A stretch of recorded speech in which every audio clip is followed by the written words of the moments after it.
कहानी ओझल की। कुछ कहानियां ऐसी होती हैं जिनकी सच्चाई उसकी दर्दनाक दास्तां को बयां करती है। हमारे भारत का गौरवशाली इतिहास जहां अपने आन बान और शान के लिए जाना जाता है, वहीं इस इतिहास की गर्त में कुछ ऐसे रहस्य दफन हैं जिनकी कल्पना करने से ही इंसान की रूह कांप जाती है, क्योंकि वो रहस्य जिस स्याही से लिखी गई होती है उसे रक्त कहते हैं। एक समय था जब भारतवर्ष में मराठों का बोलबाला हुआ करता था। मुगलों पर जिनकी विजय पताका लहरा चुकी थी और उनकी वीरता को इतिहास के स्वर्णिम पन्नों पर लिखा जा रहा था, पर किसी ने कभी नहीं सोचा होगा कि उसी पन्नों पर एक समय ऐसा भी आएगा जब रक्त की लाल स्याही से एक खौफनाक मंजर भी लिखा जा सकता है। ये एक ऐसा सच है जिसके पीछे एक हत्या की साजिश है और उस बेरहम साजिश को करवाने वाले उसके ही अपने हैं। महाराष्ट्र पुणे का शनिवार वाड़ा, जिसे बाजीराव ने अपनी बेगम मस्तानी को भेंट स्वरूप दिया था और बाद में इसे नाम मिला मस्तानी महल। कहते हैं आज भी इसकी दीवारों से एक आवाज आती है जिसमें छिपी है खुद को बचाने की संघर्ष और ऐसा दर्द जो हर इंसान की रूह को हिला देता है। बताया जाता है कि इसी शनिवार वाड़ा में पेशवा साम्राज्य के राजकुमार की निर्मम हत्या कर दी गई थी और आज भी उस राजकुमार की आत्मा उस महल में अतृप्त अवस्था में भटक रही है और अपनी रक्षा के लिए रोते हुए मदद की गुहार लगा रही है।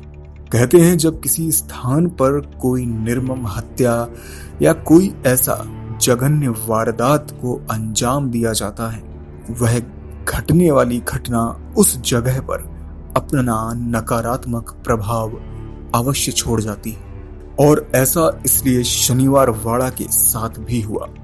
कहते हैं आज भी यहाँ के आसपास के निवासियों को इस राजकुमार के रोने की आवाज साफ साफ सुनाई पड़ती है, जो अपने आप को बचाने के लिए आवाज लगाता है। हम बाजीराव मस्तानी के प्रेम की कहानी तो जानते हैं कि किस तरह बाजीराव पेशवा ने समाज और जाति के खिलाफ जाकर मस्तानी को अपना जीवन साथी चुना और किस तरह मस्तानी को मस्तानी महल दिया। लेकिन उसके बाद क्या हुआ, तो आइए करते हैं चर्चा। वर्ष 1746 ईस्वी में बाजीराव ने अपने महल शनिवार वाड़ा का निर्माण कराया था। बाजीराव की मृत्यु के पश्चात शनिवार वाड़ा में अधिकार को लेकर लड़ाई झगड़े शुरू हो गए थे। नारायण राव नाना साहब पेशवा के सबसे छोटे पुत्र थे।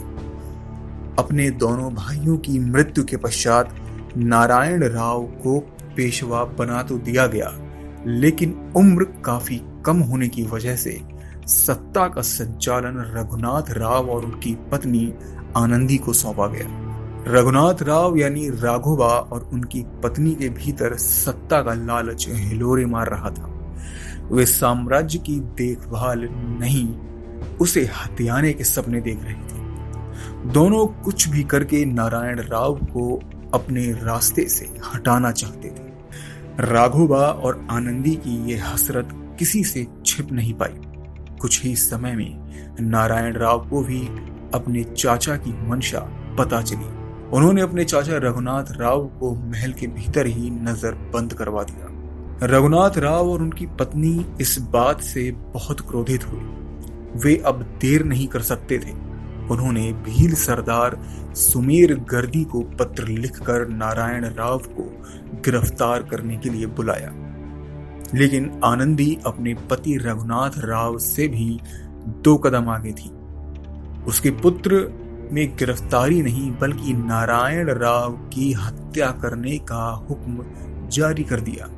सुमेर सिंह और नारायण राव के संबंध पहले से ही अच्छे नहीं थे, इसलिए सुमेर सिंह को भी बदला लेने का एक अच्छा अवसर प्राप्त हो गया।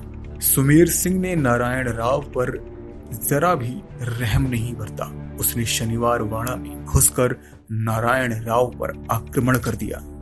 नारायण राव अपनी जान बचाने के लिए महल के कोने कोने में भागे।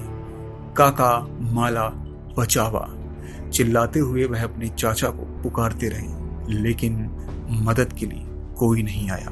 मात्र 18 वर्ष की उम्र में नारायण राव सुमेर सिंह की तलवार की भेंट चढ़ गए। वर्ष 1818 तक ये महल पेशवाओं के ही हाथ में रहा, लेकिन वर्ष 1828 में इस महल में आग लग गई थी, जिस कारण एक शनिवार वाड़ा का एक बड़ा हिस्सा जलकर राख हो गया था। ये आग कैसे लगी, क्यों लगी, कोई नहीं जानता, लेकिन स्थानीय लोगों का कहना है कि हर अमावस की रात इस महल से किसी के कराहने की आवाज आती है। कोई मदद के लिए पुकारता है, लेकिन कौन, ये कोई नहीं जानता।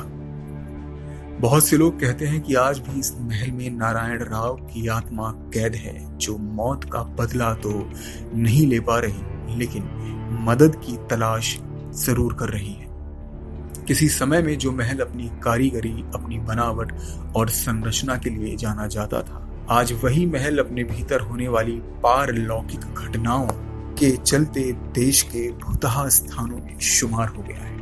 मुझे आशा है कि ओझल के इस सफरनामे को आपने पसंद किया होगा।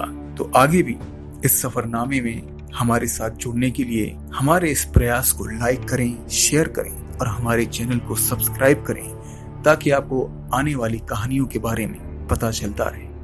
तब तक के लिए धन्यवाद। कहानी ओझल की।